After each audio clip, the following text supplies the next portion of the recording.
welcome to a basic guide of how to play a Jedi Shadow or a Sith Assassin.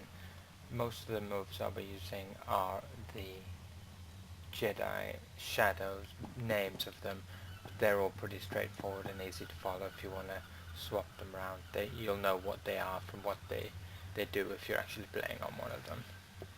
For those of you who aren't sure, the Jedi Shadow and Sith Assassin are part of the Consular and the Sorcerer side, and they're just a subsection of that.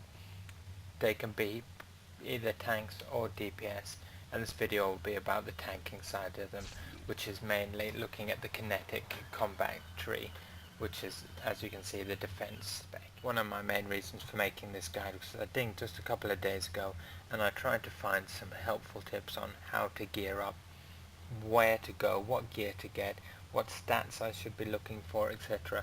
as a Jedi Shadow tank, and I just couldn't find it too much, so I had to do a lot of research, and I thought I'll compile it up into one easy video. I've gone for a slightly different tree build to most that I've seen, mainly because I like to deal with sort of single target, maximizing my DPS for the operations that we're doing as the guild. I've pretty much taken everything on here, increasing as much damage as possible, as well as mitigation. I'll just leave this on for a moment. I feel that the AoE I get from this threat is more than enough, and I have very little difficulty keeping the sort of packs together or anything like that. I think most of the talent points I took are rather self-explanatory, and I'll just explain quickly why I haven't picked the two that I haven't on the kinetic build.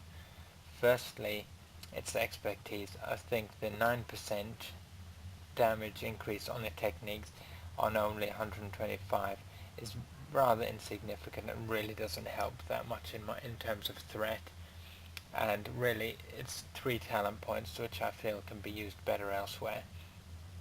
I've decided not to take nerve-wracking as well, as I just don't use the spinning kick too often, and the force stun.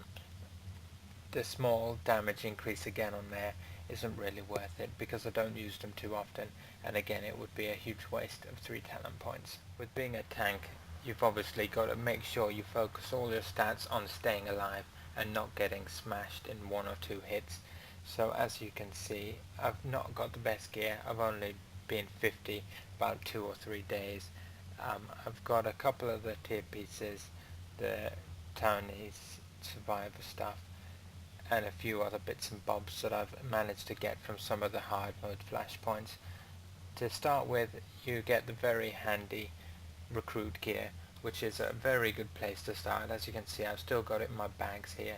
It's incredibly good.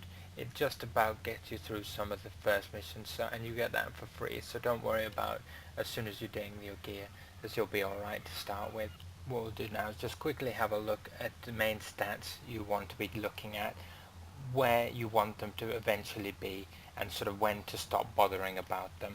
So with shield absorption, which is absorption rating, which you get on a lot of pieces like this belt here, all this does is it determines the amount of damage that's mitigated by your shield, and you do want to make sure that you don't really go much over 50%, somewhere between 40 and 50% is sort of where you'd want to cap that.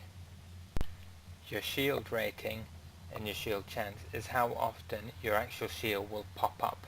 As a Jedi Shadow, we've got a skill that hugely increases this, which is the kinetic ward, and as you can see, I'm 25% at the moment, and if we pop that on, it jumps up to 45, which is bang on where we want to be, and we make sure as a Jedi Shadow you keep this on, your kinetic ward on, all the time. Just like with the shield absorption, you want to make sure you're around about 40 to 50%. You don't want to go over that really, because it's the diminishing returns kicking and you'll just be wasting stats that could be better used elsewhere. The defense rating or defense chance is, like I said, allows you to avoid attacks completely. The value of the defense rating decreases once you get above the 15 to 30%, so definitely don't bother going over 30% because you'll just be wasting the stats again. With your endurance and the willpower, it's pretty difficult to sort of ignore those. They're your two main stats, as you can see on my stat list here. As the Jedi Shadow, you want to be getting as much endurance as you can, but you don't want to forego willpower, because you still need to do the damage in order to get the threat. Now we'll have a look at accuracy. What this is basically how successful you will be at hitting your target.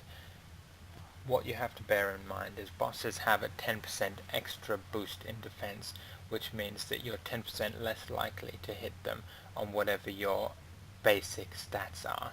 So if you look at mine, I have a 102% chance with my normal white swings, and that means that I'll be actually on a boss, I'll be about 92% chance likely to hit them. With my special attacks, because I have the 112, if I minus that 10%, I'll still have over 100% chance to hit them, which will reduce his attacks further. So that's sort of what you'd be looking at roughly. You don't want to go much over 300 accuracy, as otherwise it's just a waste. For a quick recap then, on the stat priorities, we want the absorption rating to be about 50% or maximum 50%, and that equaled with your shield rating at 50% your shield chance. From there you want to then focus on your defense, which is about 25%, somewhere around there, no more than that. Then focus on your endurance, then your willpower, and finally your accuracy.